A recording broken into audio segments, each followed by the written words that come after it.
अब ये वाला क्वेश्चन देखते हैं। ये दोनों आइसोमर्स हैं या नहीं? हाँ, ये दोनों आइसोमर्स निकालना भाई बहुत काउंटिंग है इसमें। इतना काउंटिंग मेरा तो मन बिल्कुल नहीं करेगा। हालांकि हम लोग गिन सकते हैं, एक दो तीन चार ऐसे करके सारे कार्बन्स गिने हैं, सारे हाइड्रोजन्स गिने हैं। बट शायद कुछ इंटेलिजेंट तरीका हो ये करने का। चलिए इसको देखते हैं। अच्छा, तो सैचुरेटेड सॉल्यूशन किसको बोलते हैं? सैचुरेटेड सॉल्यूशन वो सॉल्यूशन होता है जिसमें और ज्यादा सॉल्वेंट सोल्यूट में डिसॉल्व नहीं हो सकता है।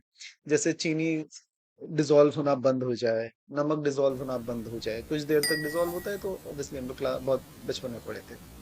अब वैसे ही सैचुरेटेड हाइड्रोकार्बन क्या होता है? सैचुरेटेड हाइड्रोकार्बन वो हाइड्रोकार्बन होता है जो और हाइड्रोजन्स को एक्सेप्ट नहीं कर सकता है। उसमें क्या, हाइड्रोजन का अपर लिमिट आ गया है। बिना कार्बन का बॉन्ड ब्रेक किए, मतलब सिंगल मॉलिक्यूल में अगर मान लें कुछ कार्बन्स हैं, तो उसमें जो मैक्सिमम नंबर ऑफ हाइड्रोजन्स आ सकते हैं, उस मॉलिक्यूल को हम लोग बोलते हैं सैचुरेटेड हाइड्रोकार्बन।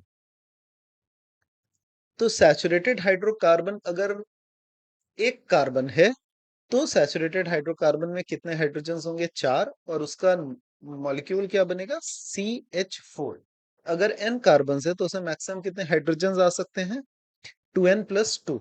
तो सैचुरेटेड हाइड्रोकार्बन का फॉर्मूला हमेशा होता है CnH2n+2।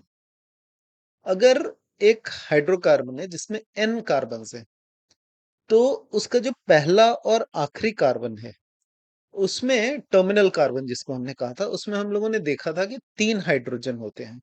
और जो ये बीच वाले जितने कार्बन्स हैं, जो ग्रीन कलर से यहाँ शो किए हैं मैंने, उन सब में कितने हाइड्रोजन्स होंगे? उन सब में दो दो हाइड्रोजन्स होंगे।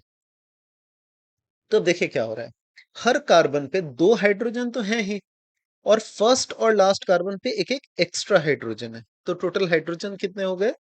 2n+2। क्यों? क्योंकि हर एक पे दो दो है तो 2n, और एक एक एक्स्ट्रा है तो 2n+2। तो सैचुरेटेड हाइड्रोकार्बन जिसमें n कार्बन होते हैं, उसमें हाइड्रोजन कितने होंगे? 2n+2। बस ये याद रखना है हम लोगों को, आगे बहुत काम आएगा। तो सैचुरेटेड हाइड्रोकार्बन क्या होते हैं? वो हाइड्रोकार्बन जिसमें और हाइड्रोजन ऐड नहीं किए जा सकते हैं। उनका फॉर्मूला क्या होता है? CnH2n+2। तो अगर मान लीजिए 10 कार्बन हैं, तो ये क्या बन जाएगा? C10H22।